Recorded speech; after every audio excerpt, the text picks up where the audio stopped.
When you hear that you are the light of this world, you need to understand that there is only one competitor, and that competitor is what? Darkness. It is darkness. It is darkness. Everybody in this place listening to me now, you have the capacity to challenge and escape death. Everyone in this place, you have the capacity to challenge and to escape what? Death. But you cannot do that until you understand your position. Yes, you might know that the light factor, that you are the light. But do you know the position that you are occupying? The position that you are what? Occupying. Pazviedza zvirimo munyika, uri kenduru here, uri bulb here, uri tower light here, kana kuti uri floodlight.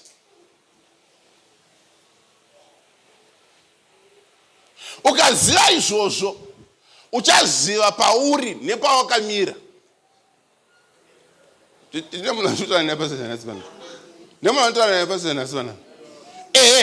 Kana uri kenduru, ziva kuti tinofana kukubatidza takamirira malaiti chaiwo. Paminamato ndimi vaya vatinoisa paminamato esadza tachikumbirawo vatiblesere chikafu. Kana malaiti chaiwo auya vanhu vapedza kudya tachikumbirawo mutinamatire tipore. Manibato zvakanaka here vana? Manibato zvakanaka here vana? Saka taita dambudziko rezviedza, but zviedza zvisingazivi nzvimbo yazvo. Now, it's not enough to become the light. After you know that you are the light, the next thing you need to do is to pursue a position. Pursue a what? Because pamalights aripo yaya ari maviri, kune rimwe rakapfidigirwa, kune rimwe riri pamusoro peguta.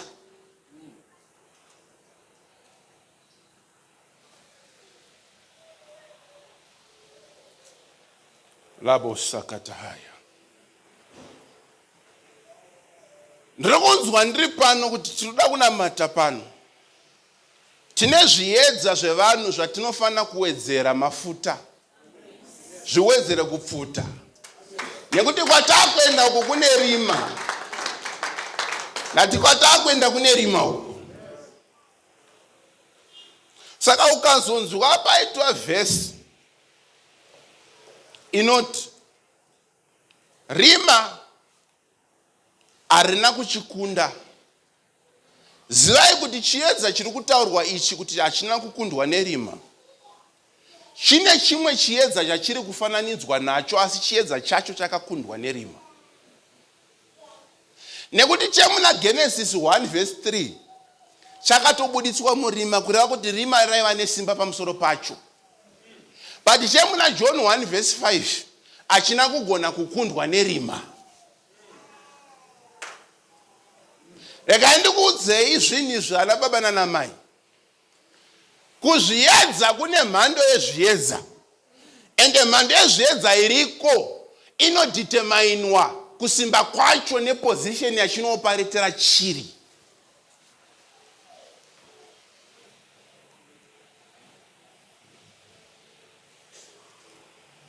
Ndine munarunidzwa here panapa? Zvino dambudziko ratinozoita ndere vanhu vanoti vanonamata, vanopinda mudambudziko vozoti kudenga hakuna Mwari. Nyambisirwa chakaitika kwavari ndechekuti havana kudzidza maoparetero ezvinoitwa muna Mwari nezvinowanikwa muna Mwari kana vapinda muna Mwari. Kana uchinge wapinda kuna Mwari, Bhaibheri rinoti unenge wazvarwa patsva. Asi unenge usina kuzvarwa nenyama neropa. Asi unozvarwa nekuda kwaMwari. Wazvarwa nekuda kwaMwari, chaunobva waita ipapo ndechekuti unotransforma figa yako yopinda muchiedza. Nekuti mwana weshumba ichi, weguda ichi, wechiedza chi. Saka unopinda mufomu yechiedza. But it is then your knowledge that positions you and gives you the license to operate. It is not every believer who should cast out demons, even though believers must cast out demons. It is not every believer who should pray for the sick, even though believers should pray for the sick. All that it is determined by the nature and quality and position of your light.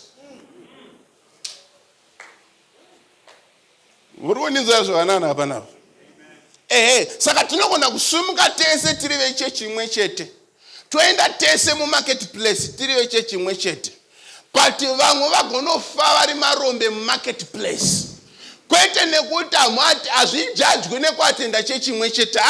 Zvinojudgwa ne the amount of light and how properly the light is burning and how you are giving light.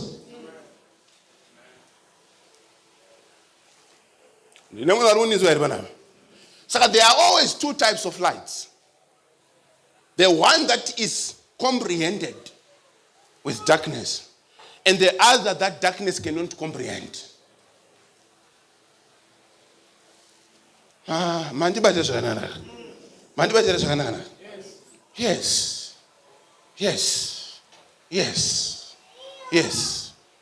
I want to pray with you today,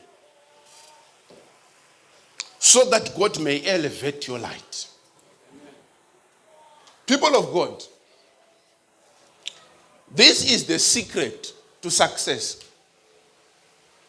This is the secret what? To success.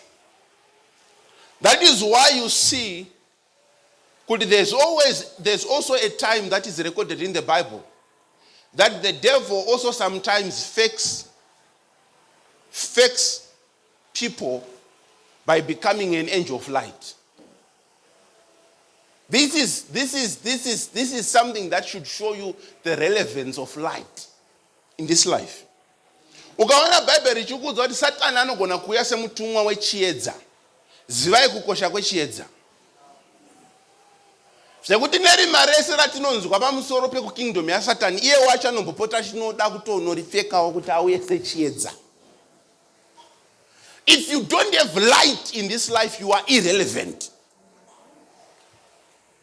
Mandibatere panapo. Tiri kuda rudzi rwekuti rukasvika pasina solution inovapo. I want to pray for you today, but I want you to believe. Hakuna munhu achapinda muvicinity yako anoramba ari murima. Ndine munhu andikuta naye pasezana sipana. Pauri kuzokera uchinopfuta. Uri kunopfuta zvekuti vanhu vese vachada kuswera paunoswera.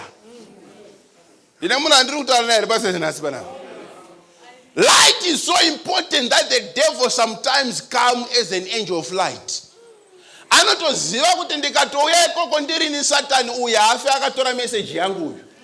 Chirega ndiende kwaari semunhu kwaye. Ndosaka muchiona kuti unorota ambuya vakafa vachiuya kuti mwanangu famba mugwara zvakanaka. Ndi Satani auya akapfeka chiedza. Nekuti anoziva kuti mbuya wako waivada, saka unogona kuteera zvinhu zvese zvinobva kuna mbuya. Saka sei mbuya vapfekeka. Ndine munhu anotora nepasizana sipana. So the devil has a tendency of taking images and presenting himself in different images so that you buy to the message.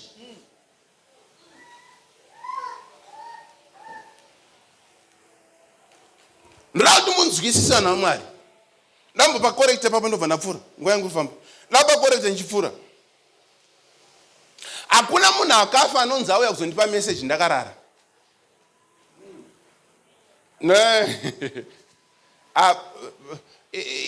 Banoda kutobetserwa munhu apa. Ndati hakuna munhu akafa anouya kuzokupa message. Nekuti kana munhu afa according to Ecclesiastic, mweya wake unoenda kuna Mwari. Bhuku ya Luke inotaura iyo kuti Abraham na Lazaro vakagara. Lazaro ari pa Abraham's bosom. The rich man akati, chitumai Lazarus adzokere panyika. Anoparidzirawo vaning'ina vangu vazive kuti kune gomba remoto. Zvikanzi naAbhurahamu, panyika pana Mozisi nevaprofita. Vaning'ina vako ngavanzwe ivavo. Nekuti pane mukaha pakati pedu newe, hazvigoni kuti aendese message uyu. Saka chii chinoitisa kuti uone mbuya chaiwo chaiwo mudream?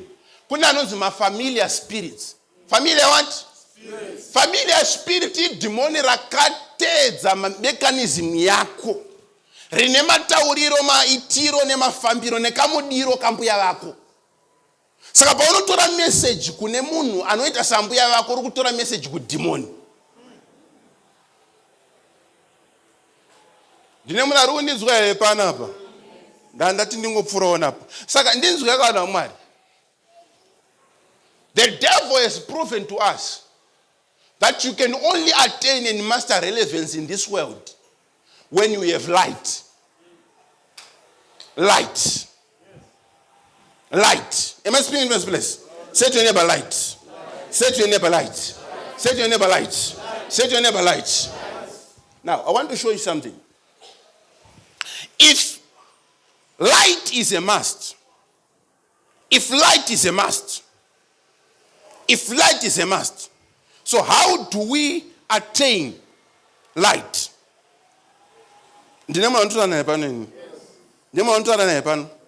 How do we attain light? Can you open Matthew 25?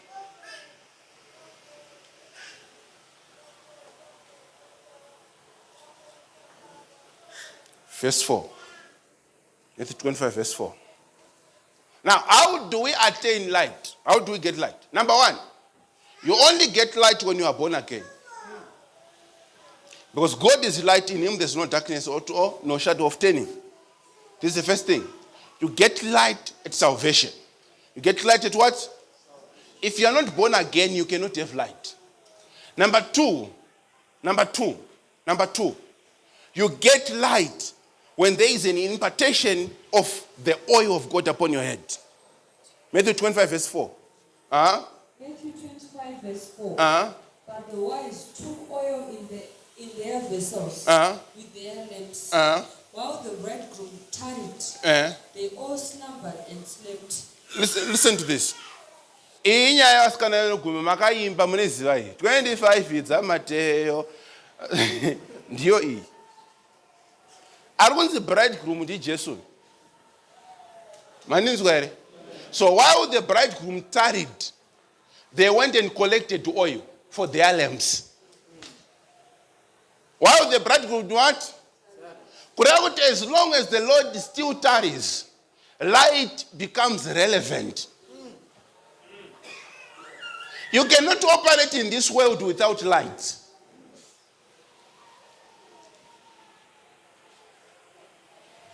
Nokusaka muchiona kuti wakaipa make sure kuti pa market panotori ne light rakafojwa.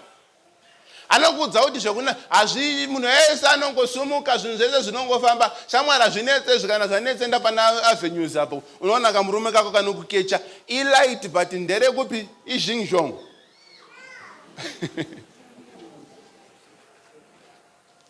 Did anyone are ruining this guy? Yes. Now listen to me now. The wise took oil. The wise took what? Oil. The wise took what? Oil. The wise took what? Oil. There is a certain oil that when it rests upon your life, the fire that you carry begins to burn and light becomes uncommon. I want to pray for you now. Amen. Because Shagaipira masizini atira ezvinhu zvana COVID, mabhodha anovharwa, mari dzinobatwa, zvinhu zvese zvinodzoka pasi. Isizini yevanhu vakagadzwa nezviedza mavari. Everything that you are going to think of, let it work. I just don't want to pray for you so that you escape death. I want you to become a solution in this season. When you go into a place, let people realize your presence. When you begin to sell, let people begin to buy. When you ask, I want a resistance. Every everything that you order to sell will become a necessity. There's a special oil that I want to release upon your life. Oil your relevance. Kwete kuti panetika nyaya ndiwe munhu anopedzisira kuziswa pamusoro penyaya dzacho. Paunoona vanhu vachirongedza vachienda unozonzwawo nekamugedhi tu kane dzungu kuti tiri kutoenda kuti ko mamusina kundiziva muri kutoenda mamusina kundiziva taitoti wakaudzwa. Nhasi ndauya ndine hasha ndichikubata musoro wako ndiri kuregedzera mafuta ekuita kwezvinhu. I want you to carry light out of this place. Because light is a necessity in this dark world. Am I speaking to Ben's place? Light is a necessity in this dark world. It is this light that will prevent you from the darkness of COVID-19. It is this light that will prevent you from the darkness of poverty. It is this light that will prevent you from the darkness of sicknesses and diseases. It is this light that will prevent you from the darkness of the crumbling of businesses. It is this very light that will take you to the next step of life. We want to pray. I want to pray for you. Let me tell you something, people of God. One thing that I will not cease to teach you is how to receive prayer. Chris. Janus Chris. No. Subscribe to our new YouTube channel at Munashambala. You will receive a dynamic set of teachings from the Word of God, filled with power and deep revelation. You will receive uplifting material for your spirit. It's the undiluted Word of truth of our Lord Christ Jesus. For this and so much more, subscribe today.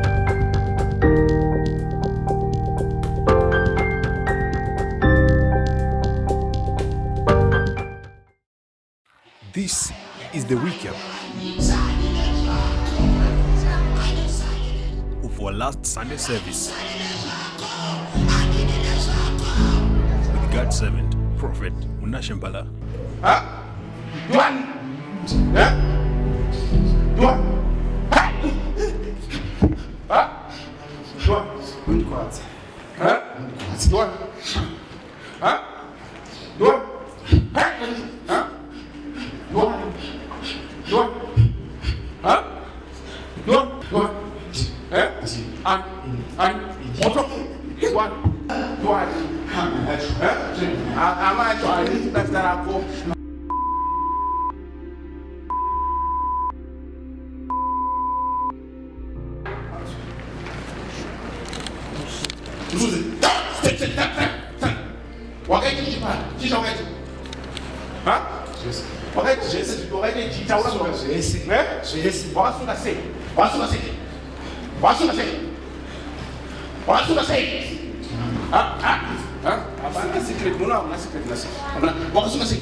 Next time, don't say somebody else. She gave the back.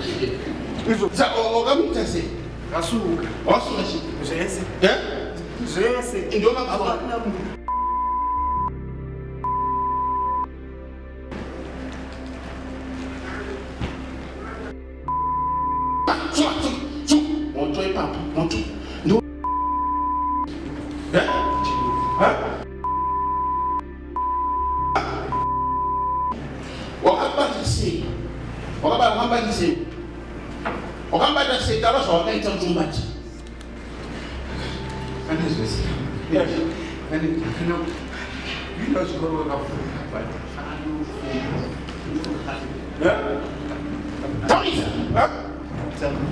Anobata chini? Kanobata mali. Yasikakafoira chikoro kanongosezi mabasa kakwina. Hamuna. Saka mahambata sei? Taura iwewe. Wambata sei? Waina umanga. Kupi? Kupi? Ndio waita sei? Ukaenda chini? Ukaenda sei?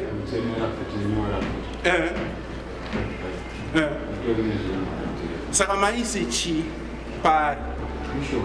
Saka pamba pake pane chi? Iyo taura kuti ndezvechi zviripo. Hey! Look at how he's sweating. Look at how he's sweating. Look at how he's sweating. Wakati mushonga hii Passaient kitchen. Passaient kitchen. Nimukadzi vachabva ngona seyasina ngoni. Yavanova chofuti vangomuteerera. Hapana. Ndozvo wakaita izvozvo. Saka wakazvita nini? Kare hapatova nini. Taura musoro. Ndichasima tete. Ndozvitaka anongoshandisa. Tanongoshandisa chaiva. Ungoita mari. Saka maida kuti aita sei? Shaitu ana akaenda kuDubai akaenda. Ana akaenda kuDubai akaenda. Akaenda ni. Ndokuda kwei. Akaenda neko wanake wedu achisara, mwana achisara wakaenda ndichitraya zvese zvandikutraya zvese zvandikutrayo. Vatu vake vana vakaenda vakakwira ndege sei? Gotwe rinoendesa vana nendege sei? Vanotora kupi mari? Akuzoita inoshambisa udarika. Ndakushada mari. Akuzoita mari yakawanda udarika ino. Tozoona. Tozoona. Hamuzvioni. Ndakuipena.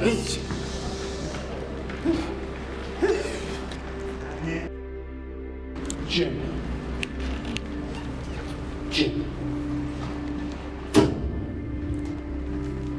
Back on the floor.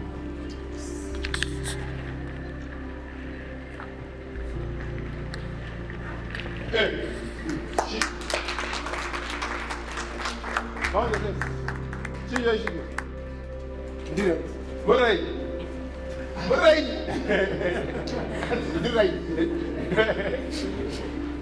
You're now free. I don't. Yeah. Come on. I don't. Come on. Hey. I got anything on that. That's not fun. Would you buy one? Kune festival yangu msikana ne komana festival. Those are smart things that you want to saw.